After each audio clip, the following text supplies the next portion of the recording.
পরমাণু চুক্তিতে রাজি না হলে ইরানে আবারও হামলার হুঁশিয়ারি ট্রাম্পের। ওমানে হবে দ্বিতীয় দফার আলোচনা, জানালো তেহরান। হামাসকে নিরস্ত্রীকরণের শর্তে গাজায় যুদ্ধবিরতির প্রস্তাব ইসরায়েলের। প্রত্যাখ্যান গোষ্ঠীটির। নেতানিয়াহু বাহিনীর হামলায় একদিনে নিহত আরও ১৩ ফিলিস্তিনি। গাজার পরে এবার আরেক মুসলিম দেশ সিরিয়া দখলে নেমেছে আমেরিকার বন্ধু ইসরায়েল। এবারও কেন চুপ আরব বিশ্ব? ইসরায়েলি তাণ্ডবে ধ্বংস হয়ে গেছে গাজার সবশেষ কার্যকর হাসপাতালটিও। আইডিএফ এর বর্বর হামলায় প্রাণ হারিয়েছে একই পরিবারের ৬ ভাই। চীনের জন্য গর্ত খুঁড়তে গিয়ে নিজেই বিপদে আমেরিকা। জিনিসপত্রের দাম বাড়ায় বিপাকে মার্কিন জনগণ, হারলেন কি ট্রাম্প? এতক্ষণ শিরোনাম দেখছিলেন, আপনাদের সাথে আছি আমি শাওন দত্ত। অচল হয়ে গেছে গাজার সবশেষ পূর্ণাঙ্গ কার্যকর হাসপাতালটিও। ইসরায়েলি হামলার জেরে এখন চিকিৎসা সেবা দেওয়ার অযোগ্য উত্তরের আল আহলি আরব হাসপাতাল। ক্ষতবিক্ষত ফিলিস্তিনিদের স্বাস্থ্য পরীক্ষা, অস্ত্রোপচারের কাজ এখানেই করা হতো। জেনেভা কনভেনশনের নিয়ম ভেঙে যুদ্ধের শুরু থেকেই হাসপাতাল ও স্বাস্থ্যকর্মীদের লক্ষ্য করে হামলা চালিয়ে যাচ্ছে ইসরায়েল। গাজার স্বাস্থ্য খাত ধ্বংসে নেতানিয়াহু বাহিনীর নীল নকশা বাস্তবায়নের আরেকটি টার্গেট হলো আল আহলি। ফিলিস্তিনের গাজার পর এবার গৃহযুদ্ধে বিধ্বস্ত সিরিয়া দখলে নেমেছে আমেরিকার বন্ধু ইসরায়েল। একের পর এক সিরিয়ার ভূখণ্ড নিজেদের নিয়ন্ত্রণে নিতে জোর সামরিক তৎপরতা শুরু করেছে ইহুদি রাষ্ট্রটি। আর নিজেদের উদ্দেশ্য হাসিলে কমপক্ষে 9টি সামরিক ঘাঁটি তৈরি করেছে ইসরায়েল। এরই মধ্যে সিরিয়ার 12 মাইল ভেতরে ঢুকে পড়েছে ইসরায়েলের বর্বর সেনারা। তবে কোনো প্রতিরোধ ছাড়াই নৃশংস ইসরায়েলকে ছাড় দিতে নারাজ সিরিয়াবাসী। তাই তো অস্ত্র হাতে সশস্ত্র প্রতিরোধের পথে হাঁটছে তারা। গাজায় এখন পর্যন্ত 50,000-এরও বেশি নিরীহ মানুষের মৃত্যু হয়েছে। আর সম্প্রতি গাজার আল আহলি হাসপাতাল মাটির সঙ্গে মিশে গেছে ইসরায়েলি বিমান হামলায়। ইহুদি দেশের এই বর্বরতার প্রতিবাদ জানাচ্ছে পুরো বিশ্ব। তবে এমন হত্যাযজ্ঞের সরাসরি প্রতিশোধ নিতে মরিয়া ইয়েমেনের হুতি বিদ্রোহীরা, যার ফলে ইসরায়েলের আকাশে আবারও দেখা দিয়েছে ইয়েমেন থেকে ছোড়া ব্যালিস্টিক ক্ষেপণাস্ত্র। প্রশ্ন, হুতিদের এমন হুমকি ইসরায়েলের জন্য কতটা ভয়ানক? ফিলিস্তিনিদের উপর ইসরায়েলি বাহিনীর অত্যাচার এখন বিশ্বব্যাপী নজর কেড়েছে। পৃথিবীর একাধিক প্রান্তে হচ্ছে প্রতিবাদ সমাবেশ। আর বাংলাদেশও পিছিয়ে নেই বিশ্বব্যাপী এই কর্মসূচি পালনে। 12 এপ্রিল মার্চ ফর গাজা কর্মসূচিতে হাজারো মানুষের মুখে ছিল ফ্রি প্যালেস্টাইন স্লোগান। ওই কর্মসূচির প্রতিধ্বনি পৌঁছেছে ইসরায়েলেও, হয়েছে দেশটির গণমাধ্যমে সংবাদ। গাজায় ইসরায়েলের নির্বিচার গণহত্যার প্রতিবাদে রাস্তায় নেমেছেন সারা বিশ্বের লাখ লাখ মানুষ। ফিলিস্তিনের স্বাধীনতা এবং গাজায় হামলা বন্ধের দাবিতে প্রতিদিন বিক্ষোভ করছেন তারা। এমনকি এসব বিক্ষোভ থেকে অনেকেই চাইছেন ইসরায়েলের ধ্বংস। এরই মাঝে ইহুদিদের ধর্মীয় শাস্ত্রের একটি ভবিষ্যৎবাণী নিয়ে ইসরায়েলিদের মধ্যে তৈরি হয়েছে আতঙ্ক। আলাস্কা মসজিদ প্রাঙ্গণে হামলা চালিয়েছে ইসরায়েলিরা।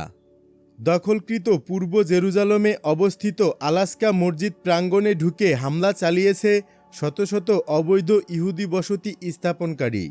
সোমবার তারা এই হামলা চালায়। জেরুজালেমের ইসলামিক ওয়াকফ বিভাগ এক বিবৃতিতে এ তথ্য জানায়। বিবৃতিতে বলা হয়েছে, ইসরায়েলি পুলিশের সহযোগিতায় 765 জন অবৈধ বসতি স্থাপনকারী আল-মুগারার গেট দিয়ে আলাস্কা প্রাঙ্গণে ঢুকে বিভিন্ন স্থানে অবস্থান নেয় এবং হামলা চালায়। রবিবার প্রায় 500 জন অবৈধ বসতি স্থাপনকারী একইভাবে আলাস্কায় প্রবেশ করে ও হামলা চালায়। ইহুদি ধর্ম উৎসব পাস ওভারের অংশ হিসেবে তারা এই হামলা চালায়। আল কুদুস প্রাঙ্গণে এই বিশেষজ্ঞ বলেন, ইহুদিবাদীদের এইসব কর্মকাণ্ডে দখলদার পুলিশের পূর্ণ সমর্থন রয়েছে। ইসরায়েলিদের দাবি, পাস ওভার হল ইহুদি ধর্মের অন্যতম পবিত্র উৎসব। এই উৎসব হজরত মুসায়ের সময় মিশর থেকে ইসরায়েলিদের নির্গমন স্মরণে পালিত হয়। ফিলিস্তিনি ওয়াকফ ও ধর্ম বিষয়ক মন্ত্রণালয় জানিয়েছে, গত রমজানে 21 বার আলাস্কা মসজিদে অবৈধভাবে ঢুকে হামলা চালানো হয়। জেরুজালেম গভর্নর অফিসের প্রকাশিত তথ্য অনুযায়ী 2025 সালের প্রথম 3 মাসে 13,064 জন অবৈধ বসতি স্থাপনকারী আলাস্কায় প্রবেশ করে। ইসরায়েলের গোপন পরমাণু ঘাঁটিতে হুতিদের ক্ষেপণাস্ত্র হামলা। মার্কিন হামলায় নিহত হয়েছেন ইয়েমেনি প্রতিরোধী গোষ্ঠী হুতির মুখপাত্র ইয়াহিয়া সারি সম্প্রতি এমনটাই চাউর হয়েছিল, কিন্তু সেই গুজব মিথ্যা প্রমাণ করে যুক্তরাষ্ট্র ও ইসরায়েলকে চমক দিয়ে আবারও প্রকাশ্যে এসেছেন সারি। রবিবার প্রকাশিত নতুন একটি ভিডিও বার্তায় নিজের উপস্থিতি জানান দেন প্রতিরোধ গোষ্ঠীর এই নেতা। শুধু তাই নয়, মার্কিনদের বৃদ্ধাঙ্গুলি দেখিয়ে এদিন নতুন করে ইসরায়েলে বড়সড় মিসাইল হামলা চালানোর কথা জানান তিনি। এসব হামলায় ইসরায়েলের ব্যাপক ক্ষয়ক্ষতিরও দাবি করেন। সারি জানান, গাজাবাসীর প্রতি সংহতি প্রকাশ করে এদিন হাইপারসোনিক মিসাইল প্যালেস্টাইন 2 ও জুলফিকার দিয়ে হামলা চালানো হয়েছে ইসরায়েলে। দুটি মিসাইলই লক্ষ্যবস্তুতে আঘাত হানে। এর মাঝে প্যালেস্টাইন 2 মিসাইলটি এশদোদ মাইকা অঞ্চলে ইসরায়েলের গোপন একটি পারমাণবিক ঘাঁটিতে আঘাত হানে বলে জানিয়েছেন সারি। ওই ঘাঁটিতে ইসরায়েল পরমাণু ওয়ারহেড বহনে সক্ষম জেরিকা মিসাইল সংরক্ষণ করে বলে মনে করা হয়। অপর মিসাইলটি ইসরায়েলের আন্তর্জাতিক এয়ারপোর্ট বেন গুরিয়নে আঘাত হানে বলে জানান সারি। এতে করে 1 ঘন্টারও বেশি সময় ধরে এয়ারপোর্টের সকল কার্যক্রম বন্ধ হয়ে যায়। এছাড়া আশকেলনে গুরুত্বপূর্ণ আরেকটি স্থাপনায় ড্রোন হামলা চালানোর কথা জানিয়েছেন প্রতিরোধ যোদ্ধাদের এই নেতা। অনলাইনে ছড়িয়ে পড়া ভিডিওতে দেখা যায়, মিসাইল হামলাকালে দখলকৃত জেরুজালেম, তেল আবিব, আশদোদ, নেতা ইয়ানসহ ইসরায়েলের বিশাল অংশ জুড়ে একটানা সতর্কতা সাইরেন বাজতে থাকে। সে সময় হাজার হাজার মানুষকে নিরাপত্তার আশায় বিভিন্ন দিকে ছুটাছুটি করতে দেখা যায়। ওইসব অঞ্চলে ছড়িয়ে পড়ে ব্যাপক আতঙ্ক। ইসরায়েলি বাহিনী মিসাইল হামলার কথা স্বীকার করেছে, তবে দুটি মিসাইলই ভূপাতিত করার দাবি জানিয়েছে তারা। এক বিবৃতিতে বলা হয়, একটি মিসাইল ইসরায়েলের আকাশসীমায় প্রবেশের আগেই নেগেভ মরুভূমিতে মোতায়েন মার্কিন আকাশ প্রতিরক্ষা ব্যবস্থা থার্ড দিয়ে ভূপাতিত করা হয়। অপর মিসাইলটি ভূপাতিত করা হয় অ্যারো আকাশ প্রতিরক্ষা ব্যবস্থার সাহায্যে। পুলিশ বর্তমানে এসব মিসাইলের ধ্বংস অবশেষ খুঁজে পেতে অভিযান চালাচ্ছে। হামলায় কেউ হতাহত হয়নি বলে জানিয়েছে তারা। এদিকে এরই মাঝে একটি মার্কিন ড্রোন ভূপাতিত করার কথা জানিয়েছে ইয়েমেনি যোদ্ধারা। MQ-9 নামের এই ড্রোনটি ইয়েমেনের হাজ্জা অঞ্চলে হামলার চেষ্টা চালাচ্ছিল। এ নিয়ে 2 সপ্তাহের মাঝে 4টি মার্কিন ড্রোন ভূপাতিত করা হলো।